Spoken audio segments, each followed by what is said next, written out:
देश में corona virus की दूसरी लहर में संक्रमण के मामले लगातार बढ़ते जा रहे हैं। 22 अप्रैल के बाद से देश में लगातार रोजाना 3 लाख से ज्यादा कोरोना संक्रमण के नए मामले सामने आ रहे हैं। 1 मई को तो ये आंकड़ा पिछले 24 घंटे में 4 लाख नए मामलों को पार कर गया है। कोरोना संक्रमण की चेन को रोकने के लिए बाइडेन प्रशासन के चीफ मेडिकल ऑफिसर और महामारी एक्सपर्ट डॉक्टर एंथनी फाउची ने कुछ सुझाव दिए हैं। डॉक्टर एंथनी फाउची वैश्विक रूप से कोरोना संक्रमण को रोकने पर काम कर रहे हैं। अस्थायी शटडाउन हो सकता है उपाय। इंडियन एक्सप्रेस से बातचीत में डॉक्टर एंथनी फाउची ने कहा कि भारत में कोरोना संक्रमण की चेन को रोकने के लिए 6 महीने का शटडाउन करने की जरूरत नहीं है, बल्कि इसके लिए अस्थायी शटडाउन किया जा सकता है। 7 अमेरिकी राष्ट्रपतियों के साथ काम कर चुके डॉक्टर फाउची ने कहा कि किसी को भी ये पसंद नहीं है कि देश को बंद कर दिया जाए, लेकिन भारत में कुछ सप्ताह का लॉकडाउन संक्रमण की चेन तोड़ सकता है।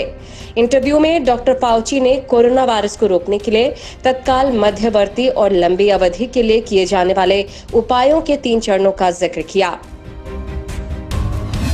वैक्सीन लगाना एक उपाय, लेकिन असर में देरी।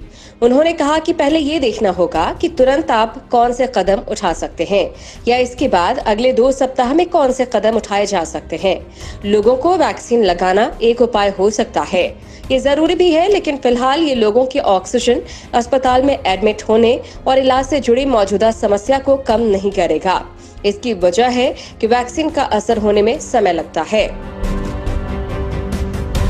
ऑक्सीजन, दवाइयों से जुड़ी समस्या दूर करें।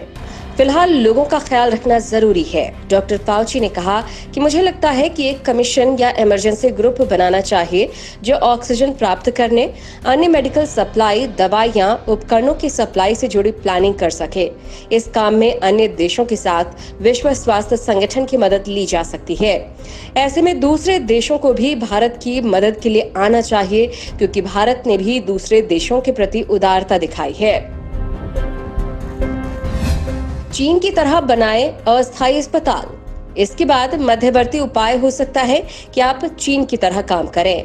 चीन ने कुछ सप्ताह के अंदर ही अस्थायी अस्पताल तैयार कर लिए थे। भारत में भी लोग अस्पताल और इलाज ढूंढ रहे हैं। इसमें अमेरिका की तर्ज पर सेना की मदद ली जा सकती है। अमेरिका ने वैक्सीन डिस्ट्रीब्यूशन में नेशनल गार्ड की मदद ली थी। लंबी अवधि में वैक्सीन ही कारगर।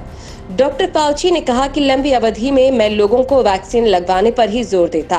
भारत जैसे अधिक आबादी वाले देश में अभी महज 2% लोगों को ही वैक्सीन लग पाई है। ये स्थिति बहुत गंभीर है। आपको अधिक से अधिक लोगों को वैक्सीन लगवानी होगी। इसके लिए वैक्सीन की सप्लाई बढ़ानी होगी। वैक्सीन बनाने वाली कंपनियों से बातचीत कर कॉन्ट्रैक्ट करना होगा। भारत दुनिया का सबसे बड़ा वैक्सीन उत्पादक है, लेकिन अभी लंबा रास्ता तय करना है। डॉक्टर फाउची ने बताया कि वैक्सीन की दूसरी खुराक लेने से काफी फायदा दिखता है। इसमें संक्रमण का खतरा कम होना और वायरस के प्रति प्रतिरोधक क्षमता मजबूत होना शामिल है।